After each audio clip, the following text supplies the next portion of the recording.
Selamat datang di channel kami. Sebelum lanjut membaca, silahkan klik like, subscribe, komen dan share sebanyak-banyaknya. Terima kasih. Bab 5. Nara Su sekeluarga tinggal di perumahan Greenfield, sebuah perumahan tua yang agak bobrok di kota Carson. Keluarga Su di kota Carson hanya dapat dianggap sebagai keluarga kecil dengan kekayaan kurang dari 100 juta dolar. Ayah Nara, Axel Su, pernah menjadi pesaing paling kuat dalam merebut status kepala keluarga Su. Tetapi karena dia hanya mempunyai 2 putri dan tidak memiliki seorang putra, maka secara langsung kehilangan kualifikasi untuk memperebutkan kepala keluarga.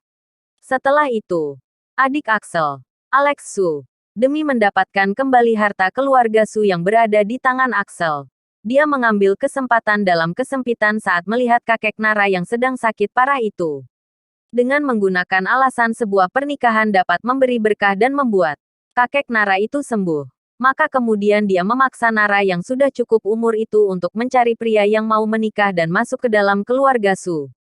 Nara saat itu memang terkenal dengan kecantikannya. Bisa dikatakan dia adalah wanita tercantik di kota Carson. Kejadian ini menimbulkan sensasi di antara penggemarnya. Ada begitu banyak pria yang ingin menjadi menantu keluarga mereka.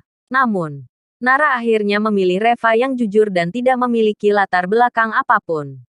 Dan Nara juga tidak berencana untuk membiarkan pria seperti itu menyentuhnya. Tentu saja, dia juga tak ingin mencari pria yang penuh dengan ambisi, jadi yang paling cocok untuknya adalah pria yang jujur. Setelah Nara menikah dengan Reva, tadinya penyakit lelaki tua itu benar-benar pulih. Namun, Alex mengambil kesempatan itu untuk menyerang Axel lagi. Dia mengatakan bahwa dia khawatir dengan suami Nara itu. Dia mengatakan takutnya nanti harta keluarga Axel malah akan jatuh ke tangan orang asing. Oleh karena itu, lelaki tua itu kemudian mengambil kembali harta keluarga Su dari tangan Axel dan keluarga Axel pun seperti langsung jatuh dari nirwana ke dunia fana. Rumah besar yang tadinya ditinggali oleh keluarga Axel sekarang telah diberikan kepada putra Alex sebagai pewaris keluarga Su.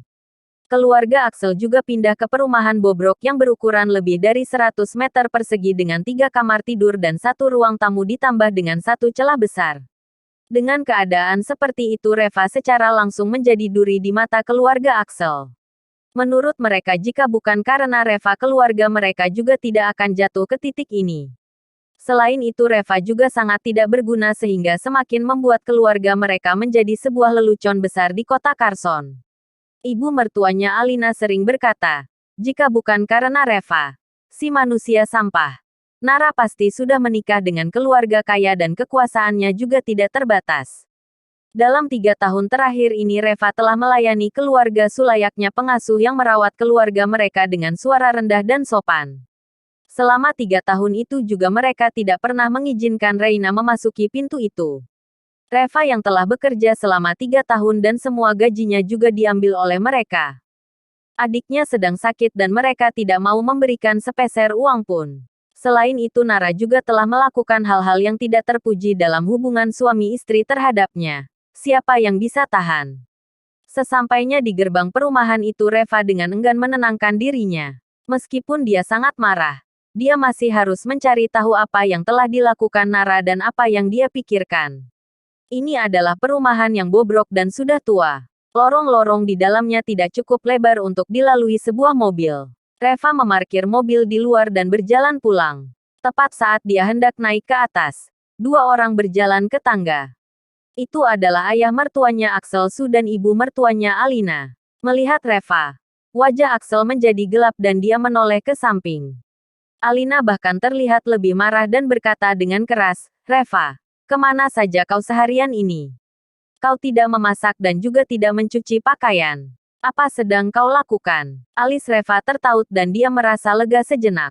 Sebelum dia mengetahui apa yang dilakukan Nara, untuk sementara dia tidak ingin merusak hubungannya dengan keluarga Su. "Aku akan melakukan semuanya sekarang," kata Reva dengan lirih. "Tidak perlu," Alina berkata dengan marah.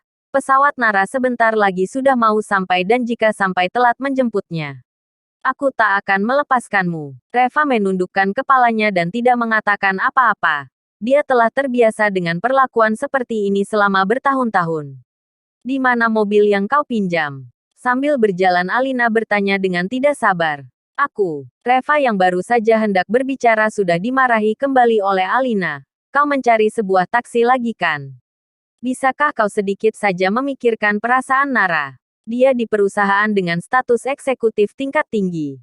Tetapi setiap kali kembali dari perjalanan bisnisnya, kau selalu menggunakan taksi untuk menjemputnya. Apa kau pikir dia tidak malu?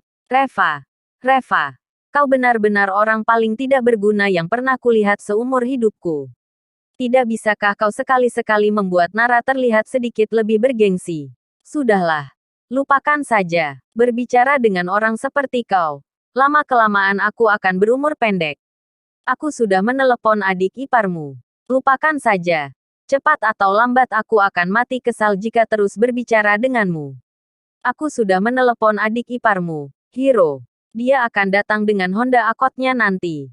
Ingat nanti kalau kau bertemu dengan saudara iparmu jangan lupa untuk ngomong yang manis di depannya. Memangnya kau tak malu ya setiap kali harus merepotkan orang?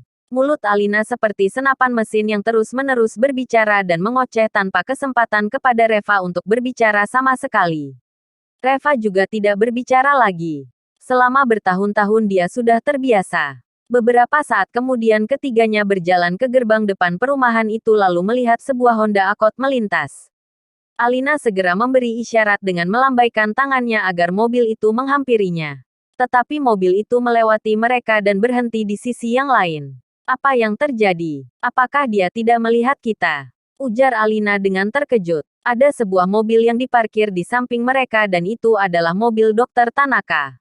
Axel melihat ke mobil itu dan berkata dengan lembut. Bukannya dia tidak melihat kita tetapi dia sengaja menghindari mobil ini. Kenapa? Alina bertanya dengan penasaran. Maybach. Mesin V12. Harga barunya lebih dari 3 juta. Apalagi mobil ini jelas telah dimodifikasi dan tidak akan kurang dari 5 juta. Jika kau menggoresnya sedikit saja kau tak akan mampu menggantinya bahkan dengan menjual Honda Accord itu. Ketika Axel mengucapkan kata-kata ini, matanya terlihat seperti sedang merindukan sesuatu untuk sejenak. Mobil lelaki tua di keluarga Su adalah Maybach tetapi dibandingkan dengan mobil ini jelas ada kesenjangan yang besar. Alina juga terkejut. Aku tak menyangka bahwa di perumahan kita masih ada orang yang mempunyai mobil mewah seperti ini. Bisa jadi bukan milik orang-orang yang ada di perumahan ini, tetapi mungkin milik seseorang yang mereka kenal. Axel berhenti dan berkata dengan suara pelan. Tetapi orang yang mengenal pemilik dari mobil ini juga pasti bukan orang yang biasa-biasa saja. Di saat yang bersamaan seorang pria dengan kepala dicukur turun dari Honda Accord. Dia adalah Hiro, saudara ipar Reva. Alina yang melihatnya segera tersenyum. Hiro. Maaf aku harus merepotkanmu lagi. Aku benar-benar minta maaf. Hiro lebih dulu melirik Maybach dengan tatapan kekaguman kemudian dia menunjukkan wajahnya yang sombong lagi.